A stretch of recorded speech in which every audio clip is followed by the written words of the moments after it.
Hey everyone, welcome back. This is part two of the Monday lecture. So let's now switch into talking about some digital tools that you can start using today. I'm sure many of these you actually are already using, but hopefully we'll open your eyes up to a few things and start expanding that horizon when it comes to things you can start taking advantage of to start building that personal brand. We're going to be talking about personal brand a lot this semester. It's how you represent yourself to the public. So let's start first uh, with a series of social media apps or apps in general that you can use and check out.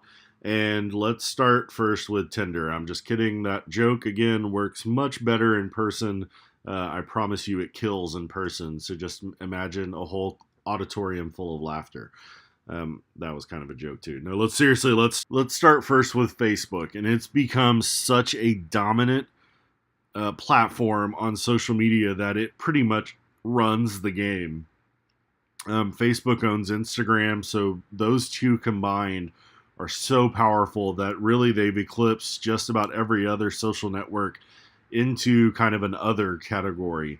And it wasn't that way all that long ago. A couple years ago, Facebook had this reputation of being a dying network. But man, it has come roaring back. And so lots to talk about when it comes to Facebook. First, a couple of people to know. One, that is Mark Zuckerberg on the right there. He is the founder and CEO of Facebook. But he literally has a right-hand woman. So this picture actually shows her at his right hand. That is Sheryl Sandberg. She is the COO, the Chief Operating Officer of Facebook. If Zuckerberg is the 1A of Facebook, she is the 1B of Facebook. And I like to point this out because as you'll see this semester, and we're going to talk about frequently, there are very few women in charge at social media companies or tech companies in general, and very few people of color in charge at these tech companies. So anytime there are some success stories, I like to point them out, and you should get to know them. So that's Sheryl Sandberg, the COO of Facebook. You know, Facebook has that love-hate relationship. We all have those family members that we follow on Facebook or that we're friends with who we can't stand their content. I get that. But Facebook also does a lot of good. So just keep that in mind. There are positives of Facebook, and we'll try to point some of those out as we continue on with the semester. Here are some statistics up to date. Facebook has crossed the 2 billion monthly active users list. So when we say monthly active users, that means somebody who has either logged into the app or logged into their account or posted something or just gone to the app and look at it for a few seconds. That counts as an active user. So this means every month Facebook has more than 2 billion monthly active users. Daily active users mean people are using the service every single day, and you can see they have 1.32 billion, so more than a billion daily active users. Most of those are on mobile, so just think about your own consumption habits with Facebook. You're probably checking it on your phone. That makes sense according to the statistics. And Facebook is making a ton of money. It had more than 9 billion in revenue for the second quarter of 2017 alone. When you add that up, about 40 billion in revenue per year, just an insane amount of money that Facebook is pulling in through advertising. Facebook is really, really healthy. So I mentioned that there were some concerns a couple years ago, not so much anymore, especially when you consider an Instagram, which Facebook owns, incredibly healthy and doing really well in terms of money. I just brought up Instagram, so let's talk about them for just a second. Instagram has grown really fast here the past year or so. It's now up to 700 million monthly active users. It's the second biggest social network now here in the United States. About 400 million of those are daily active users. Instagram Stories is really popular. It now has about 250 million daily active users. It is bigger than Snapchat now. And about 95 million photos and videos are shared every single day on Instagram. So, Instagram went from being this little niche social network where people were sharing their travel photos and food photos to now being this behemoth. And a lot of that is credit to Facebook. As soon as Facebook bought Instagram, it really did take off and now makes Facebook a lot of money with its advertising market on there. Facebook bought Instagram for about $1 billion several years ago. People thought it was crazy at the time, and now it's looked like a genius move on the part of Facebook. Snapchat is now actually the company is known as Snap since it went public. They changed the name. Snapchat is now just one function of Snap Incorporated, and you probably heard of Spectacles, which that is the other main function of Snap right now. It is continuing to build products, but right now those are the two main products of Snap Incorporated. Snap went public earlier this year, meaning that its stock is now available to the general public. Really high expectations, and the reality has been pretty rough ever since Snap went public. So we'll look into some of those numbers right now. One thing that happens when a company goes public is they have to start releasing their data and their information. So we were always kind of guessing at the amount of users that Snapchat had, and now we know.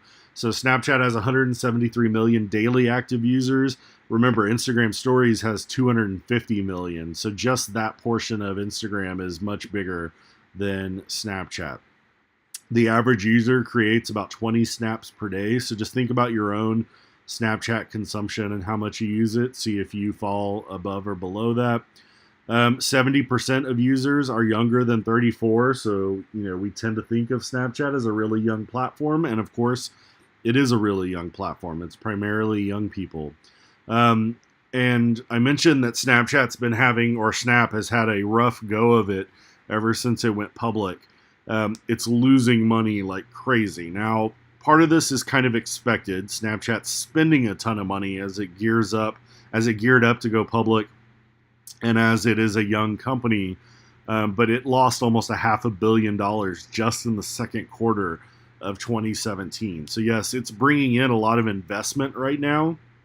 It's not generating a lot of money in terms of revenue, and it's losing a ton of money in terms of costs. So a lot of concerns from investors regarding Snap and its future. It went from being really bright and cheerful about its future to now it's kind of bleak, and a lot of people are really concerned about it.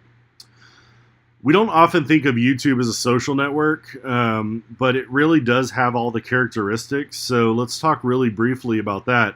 But first, here's another example of a female in power at a tech company. So this is Susan Wojcicki. She is the CEO of YouTube. She is one of the first employees at Google. Of course, Google owns YouTube, and she runs YouTube now. So again, another female in a position of power there. Twitter, not doing so well when it comes to the public perception of Twitter. If Facebook is really, really healthy, Twitter is kind of flatlining right now and going through a lot of problems, not just financially, but also from a user standpoint. So here are some of the latest statistics. 328 million monthly active users. Again, Instagram has so far surpassed Twitter in terms of the second most popular network that it's not even funny. Twitter is losing a lot of money too. It operated at a net loss of $116 million. That should say 116 million in the second quarter of 2017. So Twitter has still not figured out how to make money or how to be profitable. It makes quite a bit of money through advertising, but still not enough to be profitable. The biggest point with Twitter is that it's up for sale, or it's likely up for sale, but who knows where it's going to go. So there have been a lot of rumors that Google might purchase Twitter, or Verizon, or some other company like that. So far, nothing has really come serious with a serious offer. Twitter has a lot of potential. I just don't know that its leadership hasn't really gotten it figured out in terms of how to make Twitter accessible to everyone. And Twitter also has an incredibly serious problem with trolling and hate speech. So lots of problems when it comes to Twitter. But I still am hopeful that a company out there could turn things around, or that Twitter itself might be able to turn it around. One thing that really works well on Twitter is listening. So we're going to be hearing from Gary Vaynerchuk a lot throughout the semester. He says for all his talking, he's a good listener too, and it's what made him good at Twitter.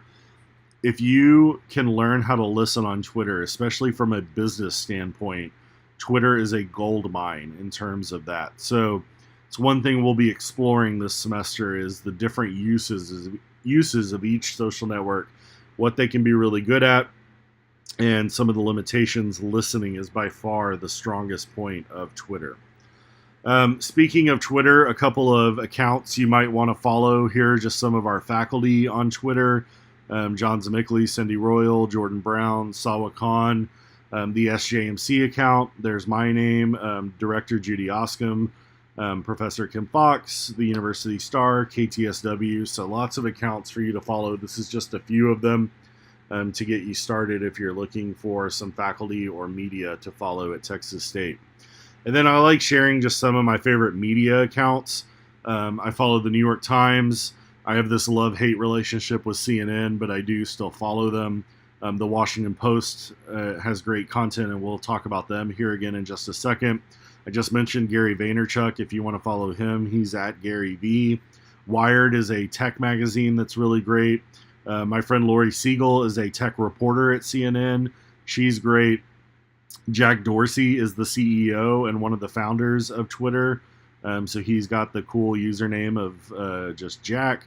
And then I'm really into drones, so I really like following the Drone Girl. She is a drone enthusiast who does a lot of trainings and things like that. So really, Twitter can be all about exploration and listening if you like it. So look for people or look for media accounts to follow so you can increase that media literacy as we move on in the semester. LinkedIn is one of those things that is kind of a necessary evil. It's really important in like the business school. It's not as important in ours, but I do still recommend that you create a full and 100% finished profile. There is a chance people are going to be looking for you on LinkedIn, so make sure that you go in and you have everything completely filled out. LinkedIn gives you that status bar of how far you've gone with your profile. And make sure it's at 100%. Make sure that you're in there and you have all the information you need. One thing to know about LinkedIn is you will get spammed with emails. So make sure you're going in and changing those notification settings. LinkedIn will send you an email for just about everything. So if that's the kind of thing that drives you crazy, go in and change those notifications there. When it comes to news, I'll be talking throughout the semester about media literacy, and I really hope you start getting into that now. And I want to give you just a couple of free options in terms of following news. To the left, that's BuzzFeed News, and this is different from BuzzFeed. Okay, BuzzFeed is the cat videos and the funny quizzes and the listicles. Yes, BuzzFeed has a very serious news operation that does a really great job. And so you can download the BuzzFeed News app, and that's its logo there with the arrow pointing up. Highly recommend BuzzFeed News. It's a free app. Lots of really great content. Give them a follow on Twitter as well. And then there's the Washington Post, which I just referenced earlier. But the Washington Post offers a free subscription with a .edu email address. So if you're looking for a news source, go to the Washington Post website, sign up for that free account, download the app. You can get the content free on your phone, follow them on Twitter, and start being informed about what's going on in the world. This is a really important thing. I'll be preaching about media literacy throughout the semester. This is a really good first step just by following and finding and following a couple of apps or a couple of news sources for you to get content from. And content is also one thing that we'll be working on throughout the semester. You're going to create a site, a website, and you will be creating all the content that will go on that site. So you'll start talking about this more in lab this week. But we'll have a website project all semester that will be graded 4 times. You will be responsible for content and images throughout the semester. So what will that content be about? I don't know. That just depends on you. Some of you may love cooking. Some of you may love to travel. Some of you may love concerts. Some of you may just want to write about kittens, okay? It doesn't really matter, but the thing to think about is what can you be, or what can you write about where you can be an expert on this topic. So we're going to help you kind of dive down and go from a vague topic of I want to talk about food to finding something very specific for you to talk about where you might actually be able to be an expert. Instead of just saying I want to talk about food, maybe it's I want to talk about brew pubs in San Marcos. All right, that might be too vague because I don't know how many of them there are, but there are probably enough to get through the amount of content you need this semester. But you can see how we went from a really vague topic there to a really specific topic. If it's about travel, instead of just saying, I want to talk about travel, you can say, I want to focus on 10 to 15 getaways in the hill country. All right, so you went from something really vague to something really specific where you might be able to actually have a voice and get noticed with that. Again, concerts, it could be concerts coming to San Marcos or concert venues in our area. Okay, so be thinking in terms of this when you're trying to narrow down your topic, and you'll be talking more with your lab instructors regarding your topic and getting one of those topics nailed down for your website project all semester. And before too long, this will be all where you'll be so excited to write about your content that you'll be like this kid, right? So as we wrap up here, I like using this graphic because there are three main things on the internet. There's what you say about yourself, there's what others say about you, and then there's your info trail. The only one that you have 100% control of is what you say about yourself. So we're going to talk about personal branding all semester, and hopefully this class is the first step into you building a brand that some employer is going to want to hire. Okay, so we're going to be talking about best things to do on social media. You're going to be writing a lot of content about something that you're hopefully really passionate about, and hopefully we're gearing you toward having that personal brand to where you can represent yourself and be proud of your digital reputation or what's out there digitally about you. Because you can't control what others say about you, and you can't necessarily control your info trail, but you do have 100% control over what you say about yourself. So this is really just the tip of the iceberg. We're going to be talking all semester about skills and apps and content and coding, which we didn't mention today, but we have a lot to cover this semester, and I hope you get a lot out of this class. I hope you're excited about this class. Should be a fun semester, and we will see you soon. So don't forget, online module 1 is open. Make sure you take that quiz by Thursday at 11:59 p.m. And then you will see your lab instructors this Friday for our first week of lab, where you'll talk more about your website project.